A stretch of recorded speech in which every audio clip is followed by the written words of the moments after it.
Ladies and gentlemen, welcome to Cyberpalooza.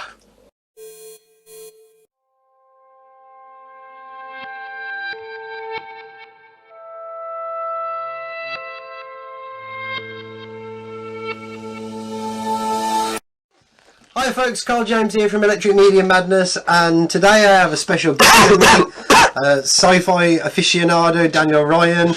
Hello. Good to have you here. We're talking about Doctor Who.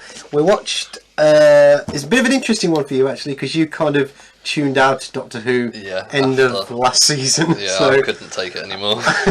And I've brought you back into the fold a bit, so pain. We've watched 2 episodes at the Haunting of Villa Diodati, Illuminati, whatever it is. And we've just finished watching Ascension of the Cybermen, and so we thought we'd group these 2 together because basically they're both Cybermen's type episodes. But we're going to go through. I'm going to go through some notes that I've written as well, and we're going to have a bit of a discussion about the 2 episodes. But just before we start, just tell us something about why you kind of bailed out at the end of season 11. Probably very similar reasons to me, even though I persevered. But It lost everything that was Doctor Who, and it just became something alien and not right. And all the stories, I mean, like, if you can find a Doctor Who villain in your kitchen, and you dry your dishes with a Doctor Who villain, the rags, the ribbons, you are not doing something right with Doctor Who. I mean, okay, we watched a lot of last year's Doctor Who together. And we laughed a lot. Yeah, we did. We laughed way too much. Yeah. But and not when I'm meant to. No. Yeah. It lost everything that it was. Because you were perfectly timed for Doctor Who actually, because you were like 5 when it started back again, 2000. Started watching it in David Tennant's first year. So you'd have been about 6. I was about 6 or 7, and I've watched it all. So it's a perfect age for you, wasn't it? I've watched it all since it came out. And you had all the toys and everything, didn't you? And yeah. Like I've still got a box in my loft just full of Doctor Who. Yeah. I mean, still got a few bits. I've still got a few figures left over, and I got my little TARDIS there and stuff like that. But no. But that's one of the first TV shows that I really remember watching. Yeah. So it's. And it was just amazing because I mean I watched Doctor Who. I mean I'm I don't like to give my age away, but I'm in my mid-40s now, and I kind of the very tail end of Tom Baker. I remember when I was very young. Yeah. I watched all of Peter Davison, Colin Baker, Sylvester McCoy, and although I much preferred things like Star Trek to Doctor Who, I still appreciated the fact that even though it was cheesy acting and the sets were wobbly and the whole cliches about Doctor Who, I still very much appreciated the stories. Yeah, they were brilliant stories. And one of the things that I always felt that was a shame about Doctor Who was if the production values had increased just a little bit more, and they'd put a bit more sort of humanistic drama into Doctor Who, and that was exactly what happened when it came back in 2005, because Russell T Davies did all of that. Yeah, it came back very different. Yeah. And I know it put off a lot of the classic Who fans, but that was right up my alley, and it became something really sort of must-watch TV. I mean, one of the interesting stories actually I always tell people about is that I mean, obviously you know this, but I'll tell the viewers at home, is that I used to be in a Who tribute band, and I was the lead singer of the Who tribute band, and we were doing a big gig in 2008, I think it was. It was the night that the Stolen Earth episode aired with David Tennant. No, I tell a lie, it was the week after. It was Journey's End. Yeah. Because David Tennant had obviously been hit by the Dalek weapon. He was regenerating, and everybody thought that was it. He was going to regenerate then. And we were doing this big gig, and there was loads of people there, and then as just round about when we just started, everyone just scarpered out of the place. And it was just like, I mean, bearing in mind this was in the days before, not many people had internet on their mobile phones, and people had their mobile phones, but it wasn't quite as accessible as it is now. And I mean, yeah, we did some bad gigs, but on the whole, but we were thinking we must be really, really shit because everybody's outside. Anyway, we came to the break. We had our first break. I went outside. I was talking to people and everybody was on their phones ringing up home to find out what had happened to David Tennant. You know, who he'd regenerated. Yeah. I mean, if you can have people. I mean, this was quite a mixed spectrum of people that were in this at this venue. It's a big rock festival venue thing, and yeah, I mean, you know, the Eye of the Who and Doctor Who, but yeah, I mean that says something about the cultural level that Doctor Who had reached, and now, if it had continued that, we should have technically had that tonight.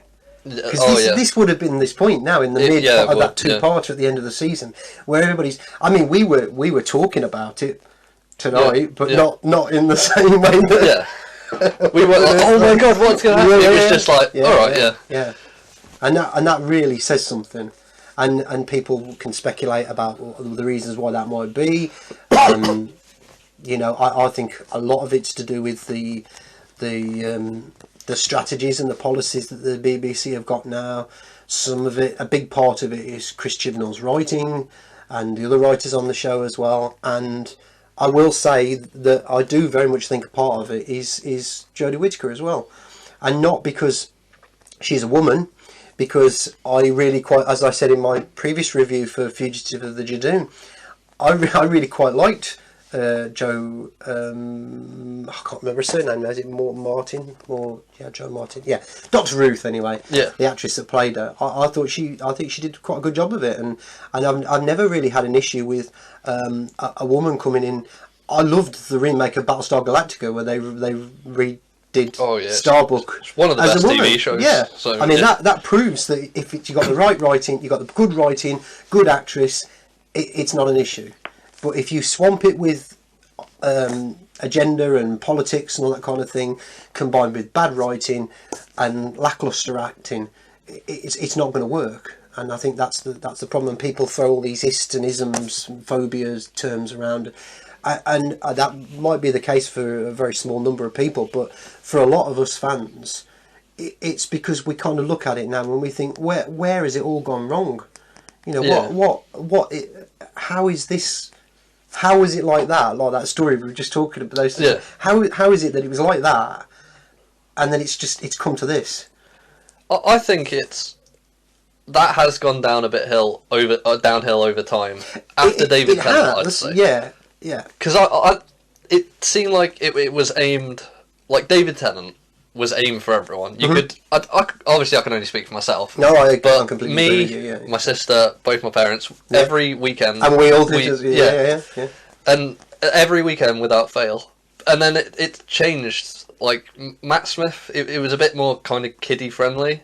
But it's interesting that because when it was the tail end of David Tennant that it happened, but Matt Smith was what really took it to America as well and broadened that audience out much more, and really made it sort of across the pond and around the world much more than it ever was before. It was always known around the world, but not like it was then. And I had my reservations about Matt Smith initially, but I really grew to really like his Doctor. See, you know, I think they made it kind of more kiddie. Yeah. And like my dad and mum stopped watching it. Really? I'm not sure about mum, but my dad definitely did. Mm-hmm. So when Matt Smith went and Peter Capaldi came in, it then became more kind of adult instead of kid. Right. I'd say. So then you've already lost the adults. Then you're losing the kids as well. And a lot of the kids will have started to grow up as well. And it's only really the diehards that were. But if they'd have, I completely get where you're coming from. If they'd have stuck with that model to some degree, I think a lot more people would. You could have kept bringing new generations on to. And it didn't matter how old you were, because Yeah. And some people say, it was the age of Peter Capaldi that put people off as well. But you know, I really liked Peter Capaldi's interpretation of the Doctor. I never lost it. I know I must be one of the few people in the world who had no issue whatsoever with Clara.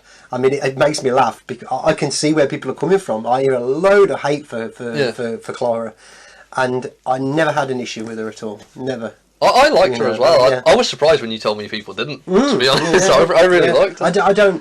I kind of get their issues about the fact that she became too big and too almost like overpowered she did as a character. Take over more so. I liked the interplay, particularly like the interplay between her and Matt Smith. It's a shame that he couldn't have stayed around for another year. But I also liked his interaction with Capaldi all the way through. And again, even though, like you say, we started to see things happening, I still never had a problem with season 10. You know, with Pearl Mackie, with Bill Potts and Nardole and that. I liked that. Was great stories. Completely solid season. One of the best ones. You know, like the Eaters of Light and things like that. Little dips here and there, but by and large, that was a really good, solid, consistent season. For it to then come back as it is now, and you kind of... One of the things that I've found all the time with watching these episodes, and I think you probably tonight as well watching it, you find yourself so much, not literally, but well, maybe literally as well, but figuratively, kind of scratching your head with it and thinking, what's going on? Which is actually a good segue into the first episode that we watched tonight, the Haunting of Villa Diodati, because that episode is so... There's nothing to it. And it's so all over the place. It's all over the place, yeah. I mean, for those people who haven't watched it, I'm assuming at this point, well, most of them will have. But basically, it's a haunted house story. It's a rip-off of the modern Prometheus, Frankenstein, Shelley story. And obviously, Mary Shelley and Percy Shelley are in the story, and we have Lord Byron as well, and the doctor and the family turn up, and it's almost like they want to sort of see the process at work, how they're going to write Frankenstein. I don't know, get to that sort of thing eventually. And the house is haunted, or we think it's haunted, but it turns out it's a perception filter. But it like may Silent be Hill as well. Yeah. And like I said to you, we thought it was a bit of a rip-off of Hyde, the season 8 episode with Matt Smith and Clara, when the traveller through time, and it said here, you know, traveller to, and they see this sort of glowing figure come in, and it turns out to be the lone Cyberman that Captain Jack warned them about in Fugitive of the Jadoon. But there's so much about that episode that, I mean, you 10 minutes in, you thought we were like half an hour in, didn't you? Yeah, and then I put the pizza in. The pizza was done about 10 minutes in, and then we paused it. I'm like, we're only 10 minutes in. Yeah. And then I'd ate the pizza, and we paused at 18 minutes in, and nothing had happened still. Like, nothing had happened. They were still wandering around that house. They'd just done the first loop on the stairs about 18 minutes in. I'm like, that's way too long and nothing happening. Yeah, and one of the things we said as well was that it's really obvious that it's really bad writing, isn't it? It's like they're telling you, we've just come through this. You know, you see them go up the stairs and then come back out and all that kind of thing, and then they say that they've done that, and that just kept happening, didn't it? Constantly, it was like there was a line just describing everything that they'd just done like a second ago, and if you've seen it, you don't need to. Maybe they accidentally read out the stage directions a few times. Maybe that wouldn't surprise me. It seemed like it. Yeah. Wouldn't surprise me at all. Yeah, and of course then. I mean, it goes from the sublime to the ridiculous, because then the Cyberman turns up, and you've got all this business of the Siberium, and everyone keeps talking about Percy Shelley, and he's not there, and then he's in the cellar, and there's a perception filter stopping him from seeing. And of course, all that stuff with the bones as well. I mean, it's never really explained why the bones are all wandering around the place. I mean, I think... And the ghost as well. I mean, that kind of is put down to the possibility there could have been ghosts at the end. I think that the rest of it with the bones is all part of the, like, perception filter dream thing, but the ghosts wasn't. Well, they just said even that. There's no direct line of dialogue. Not really. To say that, no. Yeah.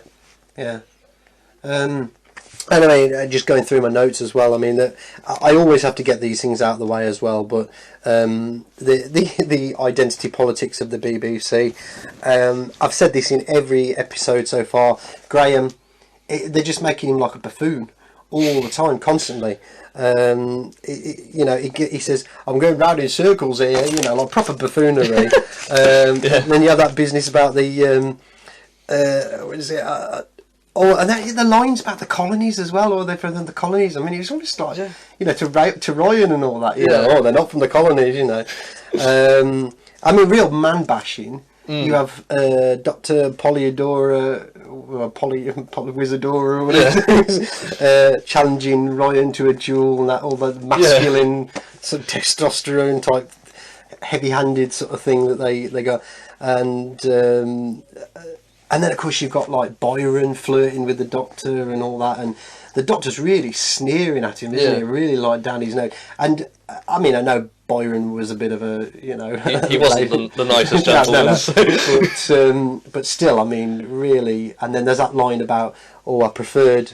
I mean, you haven't seen the episode, but I think Spyfall Part 2, the beginning of this season, the Doctor meets Ada Lovelace, who's Byron's daughter. Yeah. That's why she says in the episode, I much prefer your daughter. A bigger brain than yours, or a gorgeous brain, or something like that, she says. So it's all that. And there's a line in there for the shippers as well, possibly, with Yaz. Yaz talking about somebody that's is a bit complicated and all that. I mean, either she's got the hots for Graham or Ryan. I don't know, but it seemed to me that was... Could be Graham. Could be. I think the shippers are going to get that's the Doctor, but we'll see. We'll see with that one. And the whole colonialism thing as well, bashing the past of the UK and all that. You know, Byron's collection of the dusts of empires and the relics of war and all that kind of thing, and of course again the mention of the colonies and all that kind of thing. So, but I mean, to be perfectly honest with you, I didn't really make. I mean, I have got a massive amount of notes, but they're just the same kind of things, really. Like the buffoonery of Graham. I think I'm seeing dead people and things, you know, like, and loads of lines. Like Byron, who says, may I say you're quite lovely in a crisis? No, you may not, the Doctor says to her. It's pretty much part of it's that kind of thing all throughout, with this really, really flimsy story. But I mean, there isn't really much to say about that other than the end, really, is there, when it comes to the end? Because the Doctor's faced with this decision that she has to make, whether she's going to allow the Cyberium to sort of overcome and not get passed on to the lone Cyberman, and ultimately save the human race, or whether she's going to sort of let him have it, and then the Cybermen wipe out the entire galaxy, you know, and she lets him have it, you know. It's such a hard choice, really. Society is different. Maybe some people aren't born. Maybe some are. You never know. Or, you know, one man, albeit the Percy Shelley, but that will change society. But you know, society exists. Yeah, not the death of the fucking universe. And she picked. But isn't it funny how at the end, Percy's reading from his works and all that, and he says about the Doctor, she was the universe, you know. Well, she's not, because she's bloody, she just destroyed it all.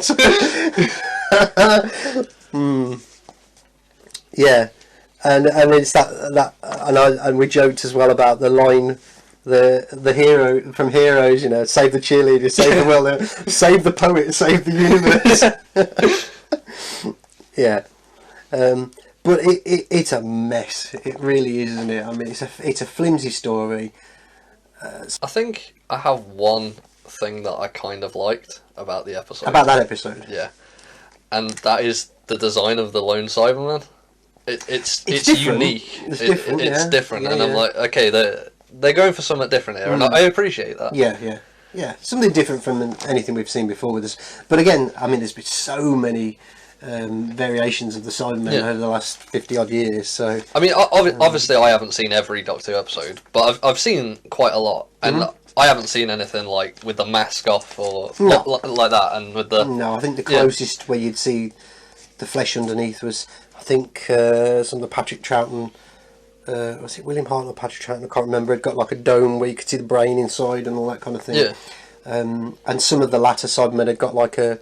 They got the brain. Yeah, the brain helmet. The brain helmet. Yeah, but that's bad. But I get what you're saying. Yeah. And then so you obviously won't know. There's some people watching. Right? If you've ever watched an anime, kind of like a long running one like Naruto or One Piece, because it comes out weekly forever. and so does the source material, they have to put in filler episodes that are just random shit stories that are completely irrelevant to the thing. And sometimes there'll be one important moment, but it'll just be filler shit the whole way. That's just what that felt like. Yeah. Like, they needed the lone Cyberman to show up and get what they need before the main story. Yeah. So they just threw loads of crap in just to do that. It's very much like, although it was presumably it was going to have been an arc-heavy story, if you can call it such a thing, an arc. Fugitive of the Jadoon, where all of a sudden Captain Jack's there, you know, and he says, "Beware the, don't give the lone Cyberman what he wants," and that's it. So she just does. Yeah, but that and the rest of it all around it is just sort of fluff. Because even that story, even though it's got a lot of big stuff in it, as I said in my review of Fugitive of the Jadoon, you've got the Dr. Ruth stuff and you've got the Captain Jack, but the rest of it's just procedural. Jadoon looking for somebody. They don't know how to get them to where they need to be, so they just make up whatever story and then just drop it completely halfway, and then focus on whatever. And I'm assuming that Chibnall will have studied. I mean, he claims to be a fan. He's claimed all of his life to have been a fan, but you would think that he would know something about arc plotting, season long or even series long. I know Stephen Moffat played it a bit fast and loose, so he abandoned story arcs like The Impossible Girl with Clara and all that, around about the 50th anniversary. He abandoned that story arc to go in a different direction for the 50th, but reasonably consistent with the rest of his arcs. And Russell T Davies was as well, obviously. But we're 2 seasons in now with the Chibnall era, and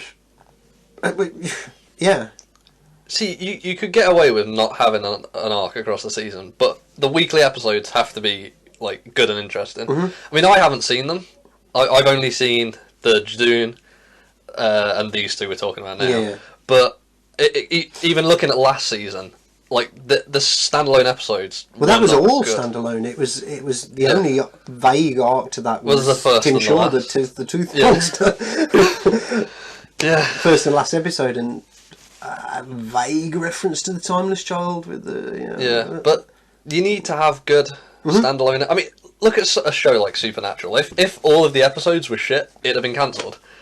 It's a good example there, actually, because I was thinking of Buffy the Vampire Slayer and Angel, because they are not so much Angel, but certainly Buffy would have the big bad of the season. And most of the episodes would be standalone. But there'd be a thin story arc weaving its way through the season to the last couple of episodes, and then you'd have the big. And some people would argue that that's maybe what they've done this season with like the Master in the first 2, and then Captain Jack's message about the lone Cybermen, and but I mean, it's worlds apart if you compare that. To that, worlds apart. But you need something of quality substance in those story, like those arc episodes. That wasn't. No. So I don't really think there's much else to say. I'm sure there is if I think about it too much, but not really. There's not much to talk about really in that episode. Not with that episode. No. I mean, should we score that one now out of 10? I mean, I know what my score for it is, but 2, probably 2. Yeah, same for me. Yeah, same for me too. Yeah.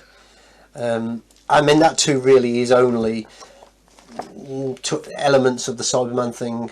Yeah, I think the look of the Cyberman and that's really it that saves it from a 1 for me. Yeah. So let's jump into tonight's episode, Ascension of the Cybermen, episode 9. That which is dead can live again in the hands of a believer. The cyber voice intro at the beginning.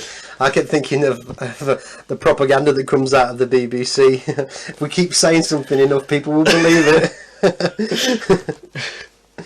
This again was another one that was all over the place, but not quite as badly all over the place. Yeah. But I think the problem with this one is they're trying to set up stuff, and we sat at the end. Is this? Is that? Yeah. Because clearly we've still got one more episode to go. There's a lot that's left hanging. There is a lot, yeah. But do you think it's hanging in a good way, like past seasons would have done? I mean, I'm not past seasons all week waiting for that next episode. I'm gonna be like, what is going to happen. I mean, your favourite is the end of season 3, isn't it, for that one with the Master and when the Master takes the TARDIS all week, all I could think about is like, what are they going to do now? He's got no TARDIS. What are they going to do? Yeah. I mean, mine was season 4 with the Dr. Donna and all that, and like I say that, especially I was gigging, that night when I didn't even see the episode. I had to watch it. I don't know. It was a few days later, I think. Back in those days when it wasn't, we had no BBC iPlayer. I don't think by then. But but I mean, I'll watch the next part, but I'm not like, oh shit, I need to watch it now. So yeah. So for that, we're going to get into spoiler territory now for those people who haven't seen it. We find a man riding his bike along a country lane. And he finds a baby in a basket, takes him home to his wife. I'm assuming it's his wife. They never say, but it's assumed that. Yeah. And they adopt him, and they call him Brendan. And then we see him grow up, and we see him go to school and that. And then we see him join the police force and that sort of thing. Well, I'll come back to that. Yeah. The last part of that at the end. We jump to this planet, which is, it's said it's far in the future, and it's the last remnants of humanity after the cyber war. The Doctor and the fam turn up. It's a horrible turn, isn't it? It's so cringy. Yeah. What's wrong with companions? It's always, just friends, mates. Yeah, the fam. Yeah. Well, she ain't much of a fam to him, especially what she said to Graham in the end of about the cancer conversation. No, I'll get into that. I'll get into that for my review for that episode, because I'm doing things in the wrong order. I'm jumping to these videos, but I am going to go do a special video on that one, because that is I've got a proper bucket full of hate for that episode. I really have. I'm going to go to town on that one because it's Anyway, so. They meet these humans at the settlement, and then these cyber fighter ship fly over two of them. Sound like TIE fighters? No, because they rip off the Orville then. Cause the heads sound like TIE fighters. Flying around. They sound like TIE fighters. They did, it was the same choice. Yeah. More buffoonery again from Graham. Oh, I didn't have a clue either when he says that to... doesn't know anything. The Doctor, oh, I care. Me and my friends, we care. So the Doctor's all compassionate. And same old thing. It was all the time. Yeah, we introduced to this lad and his younger brother, and then his younger brother's dead 2 seconds later from the Cybermen. I'm assuming that was his younger brother, was it? Yeah. I mean, he wasn't even in long enough for me to remember the names. So. We had to check the episode cast names afterwards, because none of the characters glued into our heads. No, not at all. Literally not at all. Do you? One of my issues, I've said this right at the beginning of my reviews for this season. I have been waiting for the moment where I could actually feel like Jodie's Doctor kind of stepped up to the plate to the level of all the other previous Doctors. Is this moment where she's really faced with the impossible odds. And in that review I said, Christopher Eccleston did it in the first episode, where he said, when he let go of Rose's hand and said, I'm the one that when the world's turning and all that, and he did it again and again. David Tennant on top of the Sycorax ship on Christmas Day, when he's fighting hand and all that, and no second chances and all that kind of, Matt Smith on top of the hospital in the 11th hour, basically run. On the, Capaldi did it I think it was Deep Breath, but certainly, many times throughout his run he did it. Nearly every episode. Some of his monologues were amazing. You get that moment where you feel, yes, it makes the hair stand up on the back of your neck. This is the Doctor. This is somebody who's he walks amongst the stars. He's out of step with everybody and above everybody else. In another way of thinking and everything, and that has never been emoted with Jodie so far. I thought we were going to get it. The haunting episode at the end where she says to the Cyberman, but she just didn't. It was like she got, and then she just fell off the cliff, or like somebody who was just running to the finishing line and they just fell arse over tit at the end before they reached it. I think. A few times in last year as well. It was at the start of one. See, I didn't see that. This is old memory, so I might be wrong. Yeah, I do remember you saying at the time. I remember you saying that. It's like they're almost at the start of one and just stops. It's like this. The way I think I've told you before, but it's like Batman. You've got all the hey, I'm Batman. That kind of stuff. And then you get to Batman and Robin, he's like, hey, I'm Batman. And it's like that. It's like you've got... They've all got the character, but one just doesn't quite get the character. Yeah. Or at least the writer doesn't get the character. Yeah. I think it's a combination of a lot of things going on here. You've got principally you've got it's three things really. You've got Chris Chibnall, who I don't know what's going on with there. Some of it I think is ego. Some of it is him trying to put his stamp on it and saying, I want to change this because I want to be remembered for the person that did this and did that. I want to make it my own away from everybody. I can respect that. Not living in the shadow of Stephen Moffat. If it's good, it's fine. Unless you're like Ryan Johnson, who says, I'm going to make myself known by pissing all over the entire Star Wars canon. Or Alex Kurtzman with Star Trek, the same thing. And I think that is what's going on with Chris Chibnall. I think it's, Then you've got Jodie, who started watching Doctor Who and apparently was intimidated by it, so never watched it. So she knows nothing about the canon of the show. Actually, nothing. No, really. Little tiny tidbits. She's probably read Wikipedia, and even that's you don't trust Wikipedia. No. So yeah, she's not really watched any performances of the old episodes and things like that to get that feel. So how can she sort of create that moment of the Doctor if she doesn't really know what it is and how?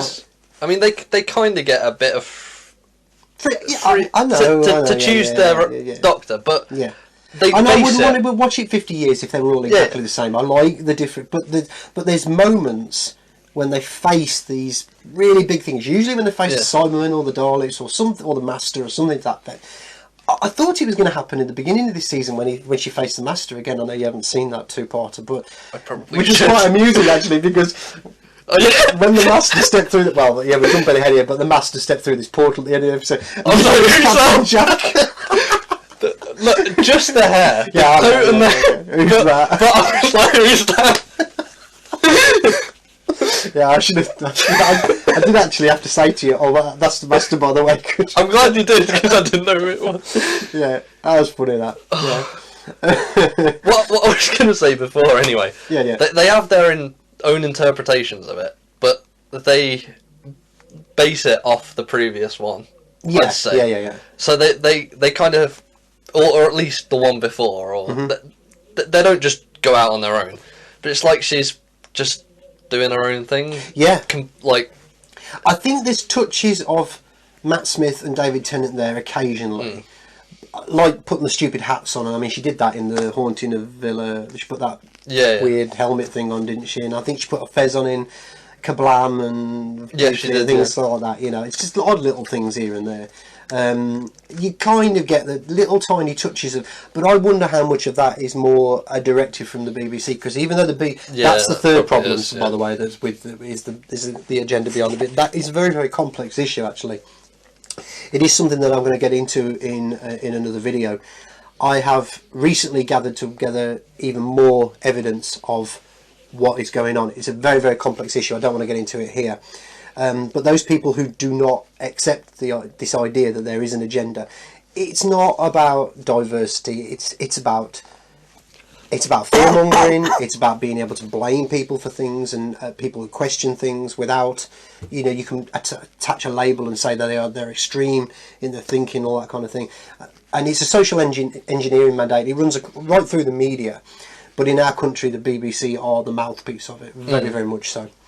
And I think you've got that going on. I do have a contact inside the BBC, so I do get little bits of information, not really about spoilers and TV programmes, but it's more about the politics and the legal stuff behind the very, very strange stuff actually that goes on behind the BBC. Social engineering charities, for want of a better word, and non-government organisations, think tanks, even the military intelligence of this country are heavily invested in these agendas in the BBC. So, but that said, there are still a few voices in the BBC who are fighting for some common sense. And I think occasionally that would be things like the common sense of people saying, we can't just do what the hell we like. You've got to keep some fans on board. And some fans did like, a lot of people like David Tennant, a lot of people. So let's just pepper these character traits into yours. I'd imagine somebody sat her down at one point and said to her, can you do a bit of this, can you do a bit of this? Because we need that, we need to. But it's clearly not enough. Well, yeah, people don't like Matt Smith just because he puts hats on. Yeah, exactly. The viewing figures would be twice what they are if it was working. And this is not about people aging out and they're not watching television anymore, because people would still watch it on streaming. People would still watch it on it. You know, it's about what it is. It's about where it's fell to, where this series has fell to. Anyway, we got sidetracked a little bit there, yeah. but that yeah. Again, I think there was a moment where she faced up against the lone Cyberman in this episode as well, where again that could have happened. I thought that was probably the closest we got, but not. It was not. It was a miss. I felt like it was a miss. It just wasn't quite. So she almost took it and then just dropped it. Yeah. So I don't know. But anyway, going back to what we were saying about the stories. Yeah, we got a bit sidetracked. They're all kind of dispersed all over the place, really. Let me just think who it was. I think it was the Doctor and Ryan, was it, who were stuck on one of the cyber fighters. They escaped from the planet on the cyber fighter, and as your nan pointed out at the time, because she was watching it as well, that why didn't they shoot down the other cyber fighter? So that, because we didn't know what she was on about. No, it was like, what? Oh yeah, it's a good point. Because if she'd destroyed if the Doctor had destroyed the other cyber fighter, they wouldn't have been able to chase them. Wouldn't have been able to follow them, or it delayed them a lot. Yeah. So they go off anyway, and Yaz and Graham and the rest of the human settlers get onto their ship that 10 minutes earlier they told one of the settlers tells the Doctor that it doesn't work and they haven't got the parts to make it work, but miraculously 10 minutes later it is. Look, a lot of things can be found down the side of the sofa, okay? Yeah. And if the parts to repair the ship, so be it. But they're out there flying anyway, and it does go a bit dilapidated and that, but this is the amazing bit, and we were pissing ourselves laughing with this one. I don't know if they did like the bit from The Martian where they just let all the air out to push the ship in the right direction. They fly the ship towards this derelict, and it gets this tiny little hangar bay. It goes in, properly docks at the steps, lands at the steps. And it was completely out of control. There was no power. They weren't steering it. Yeah, they were all flying around and screaming all straight. I remember Chris Chibnall wrote this, so Did he? Or did a child? Did a young child write this?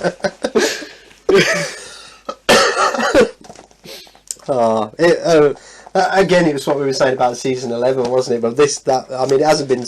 But that was really, really good. So they end up on this ship, but it turns out to be. They make out first of all that it's a derelict. It didn't look very much like a derelict. It was turned out to be a cyber troop carrier, one of all the elite guard cyber warriors on it, who's in these like sleeping chamber type things. And then the lone Cyberman turns up again, and then he gets out his power tool and starts cutting the one, and then upgrading. We assume that's another thing. This is their Ascension. Yeah, the Ascension of the Cybermen, and then 10 minutes later, he's upgraded about 1,000 of them. Shit, he's efficient. Yeah. The thing I don't get with him, some of the TR won't go around there. What did he do? Because the only difference was like a little headlight on there. Yeah, that's how he upgraded them. He can see in the dark now. Little knobs on their heads. He can see in the dark. That is it. The Cybermen are finally the ultimate being. They can go into a dark room and see. I mean, you couldn't write it. Well, somebody did. Somebody did. Oh, right. Okay. We're supposed to be taking this seriously. How can you? How can you be expected to? I mean, this for me is very different from how I've watched this series so far, because a lot of this series I've just been like, whatever. Or I've been really angry, like raging, with Orphan 55 and Can You Hear Me? I've been like spitting fire. But this one was just unintentionally. It was a farce. It really was.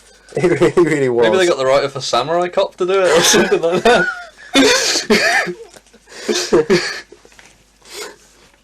So anyway, so the Cybermen go on the march. They trap Yaz and Graham and the rest of the humans in this control room thing.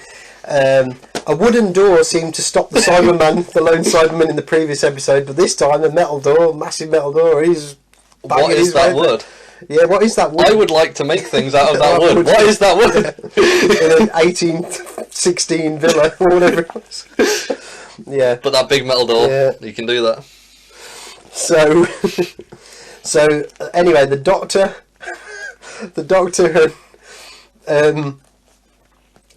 and Yaz. No. Ryan. See, I can't even remember. The Doctor and Ryan, was it? Yeah, it was. Right. They land the cyber fighter on this planet, and then they're met by Slarty Bart Fast from the Hitchhiker's Guide to the Galaxy. There's something about this portal. I built that. I built Fords. Anyway, so they get what is it? The Boundary, it's called, or something like that. Yes, yeah, I think that was it. And all the humans have gone through, but he decided to stay because he's Slarty Barfast. and he takes the Doctor and that to this portal thing, and they're looking through it, and it comes on, and they're looking through it, and it's Gallifrey on the other side in ruins. And the Doctor's all like doing a gormless face again, you know. Yeah. And then Captain Jack jumps in. The Master jumps in. And do you know, I can't even remember what he says to her. Did I write it down? Did I even write it down? This memorable. Oh yeah. Everything is about to change forever. And we end there. Oh no! Actually, no. I missed something out, because just before that, the child that we mentioned earlier in the episode, he grows up to become a policeman. This story, we've got no idea where this is going, because we initially thought that the dad of this abandoned child who grew up with them adopted him. We thought the dad was the lone Cyberman, because he looked very similar actor. He does look very But we similar. looked in the credits, and they are apparently different actors. So it could still be, but I don't think it is. At one point, because he's apprehended a criminal who's got a gun, and he shoots Brendan, and it isn't enough that he just shoots him and kills him, but he also falls off a cliff. God knows, it isn't enough. You've got to kill somebody twice. But it didn't work, because he lands at the bottom of this cliff, and he gets up, and he's fine. And then he says, "I guess I was lucky." And then I mean, because nothing is off limits with these writers now. I just like I'd been like taking acid. Said, do you think this is the Doctor? He's going to regenerate now, but that didn't happen. I'm assuming that Brendan's the lone Cyberman. Because we see him get older, he retires from the police, they give him something for retirement and that, and then he comes out, and the copper that he works with and his dad, who actually looked younger, didn't he? I think met him outside. Was that just someone else who worked for the police force? No, I thought that was it him? No, I think that was him. That was Brendan. Oh, okay. Yeah, that was Brendan. How's he older than his dad? Well, it was kind of that's what I couldn't understand. I'm pretty certain that was Brendan. I didn't think it was. I don't know. Yeah. Well, my mind had melted by then anyway. Whoever it was, they say, "We're taking you through to the back room," and they strap him into this chair and put these things on his head, and the electric current, and he's screaming his head off, and that kind of is left there. And I just thought it looked like a process of upgrading, you know, and with the previous episode as well, with the electricity, the lightning struck the lone Cyberman and all that. I thought maybe, but again, we'll have to wait and see. What are you going to watch? Are you going to watch next week? I'll see what they do. I'll see. Okay then. I'm curious what they do. Yeah. Not good curious, but I'm curious. But if nothing else, hopefully it'll be good for a laugh. So yeah. Do we want to rate this one out of 10? It's a tough one, isn't it? It is a tough one, because I knew very much so after I'd watched the Haunting of that. I knew kind of where it sat for me. It's quite an interesting one, because I think it depends. There's a core of where it's going to go. Something that I say sometimes with I've said this for a couple of episodes. Is there's a core of a good idea there of a story, but it never really sort of gets fully realised. I mean, this episode actually was quite light on the identity politics. There wasn't a huge amount of it. I mean, like I said, they only killed off a couple of characters here, and Graham's buffoonery and the Doctor being a full-on sort of. Excuse me, but that it was quite light on that, so it tended to be more the story, which is quite rare actually for episodes. It was a consistent story and there seemed to be a lot more story with this one than there was the one before, the previous episode. So that makes it difficult. I normally downscore things if the stories are quite weak, or if it's overloaded with agenda that just drowns out the story and that. But the story was a bit stronger with this one. It wasn't overpowered. So with that level of thinking, I need to give it a bit of a higher score really. But it was still really bad. There was still a lot of things that were, and these were more plot things, weren't they, than anything else? Things that just were so daft they just didn't make any sense. You know. Right. If they go with, I'm assuming either Brendan or his dad is the lone Cyberman. And if that is the case, I appreciate the fact that they are giving development to a Cyberman. I know what you're going to say. See, this is the problem. When I scored Fugitive of the Dune, I had to score it in several ways. I scored it on that episode, irrespective of what Captain Jack's message meant, what Dr. Ruth meant. So you got two ways of scoring this episode. Scoring it as it is, or scoring it as what's going to come of this with the... It is hard to rate the first part. I'd probably go for like... I'd probably go 3.5, maybe 4, which I feel like I'm being a bit generous, maybe. Yeah, I don't think it merits a 4, but it probably... you know what? I'm going to say the same. I'm not being. I think probably a 3.5. I think it would be a bit unfair to give it a 3, but I'd be overdoing it a bit if I gave it a 4. Because at least things happened in this one. Yeah, that were related. Related things happened. Yeah. I think that's good. That's a good score actually for that. Yeah. So, is there anything else we want to say about these episodes? You know. Just one thing, I think my score would have been a bit higher, maybe a point or two higher, if the cast was likeable, and you could relate to the cast, or like you just liked them, because you can get away with alright stories with just kind of stuff if you've got a genuine likeable cast. God, and you can get away with it very well. There's so many series where that's happened. If you've got good, I mean, I always cite, like Star Trek: The Next Generation, Deep Space Nine. There's some shit episodes in that, but they actually turned out to be all right episodes, saved by the acting, saved by the cast. Even, I mean, I really hold Battlestar Galactica, the remake, up with really high praise. That had a few duds in it, but the acting was absolutely out of the ballpark. You know, so it saved. You know, you're right. And there's a lot of series lately. I found this. You haven't watched it, but I think you've probably saved yourself a lot of pain when not watching it. But Picard, Star Trek Picard. Yeah.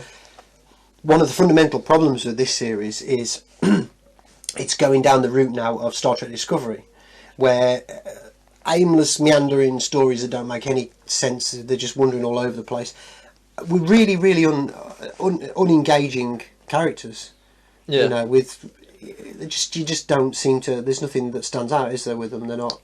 I think it's just the Doctors that's the problem, because Jodie Whittaker takes over not as the main character of Doctor Who, as the Doctor, as an already existing character, and you kind of have to stay in line with what you've already. Like the Master is some crazy wacky evil dude, and every Master is some crazy wacky evil dude, or girl in one case. Well, you can deviate slightly, because they did that with Missy, didn't they? They made a good sort of in the end, but it worked. But it worked, yeah. And the Doctor just feels like a completely different person. And to any of the naysayers out there, that is a case in point that it can work. Yeah, Missy because Michelle Gomez is a brilliant actress, you know, and I'd watch Missy all the time, you know. And seeing those two Masters together, like you could tell they were the same character. If you brought Jodie Whittaker with another Doctor, exactly, they would feel like different characters. I think. Yeah, yeah, and I think I think there's a lot of rumours out there about where things are going to go with messing with the continuity of the timeline. There's even been rumours about Jodie meeting up with David Tennant and stuff like that. I cannot think of anything worse. Personally, I don't think we're going to have her encountering any of the previous Doctors, because I think it's going to show her up as not being that good of a version of the Doctor in comparison. So I think this is the reason why they're having her interacting with these new, well, one so far, new Doctors. Yeah. I think there's going to be more to come. I think there's going to be more Doctors that we haven't seen yet. And I think that's the reason why they've gone down that route, because they can't put her against previous incarnations of the Doctor, because it's going to show her show that incarnation for as being weak, It could be, yeah. Yeah. Yeah. Sorry, I interrupted your train of thought on that one as well. Is there anything else you wanted to say on that? But yeah, that was basically it. Yeah. So yeah. Okay then. So yeah, I hope you've enjoyed this video. I think we'll wrap things up now. If you like the video, don't forget to click the like button. Share the video about it if you can. Also, if you enjoy the content of the channel, don't forget to subscribe. And I will see you in the next video. Goodbye.